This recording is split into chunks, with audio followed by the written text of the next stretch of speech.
যে কোনো মাছেরই কলাপাতায় পাতুরি মানে একটা আলাদা ফ্লেভার আর আলাদা টেস্ট। একটু বড় সাইজের আমুদি মাছের টক ঝাল পাতুরি বানাবো আজ। টক ঝাল কারণ দুরকম টমেটোই আজ ব্যবহার করব, কাঁচা পাকা আর কাঁচা লঙ্কা। মাছে নুন হলুদ লেবুর রস দিয়ে মেখে নেব।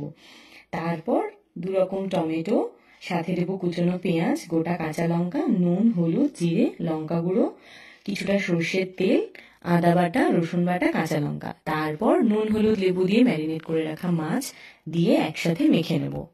একটা কড়াইয়ে কলা পাতা দিয়ে তাতে দেব প্রথমে সর্ষের তেল, তারপর মাছগুলো সাজিয়ে দেব। উপর থেকে ধনেপাতা আর খানিক আরও কিছুটা তেল।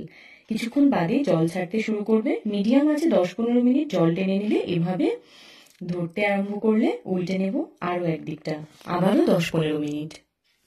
গরম ভাতে এমন টকঝাল পাতুরি, এই স্বাদের কিন্তু কোনো তুলনা হয় না। ভালো লাগলে সাবস্ক্রাইব করে দিও।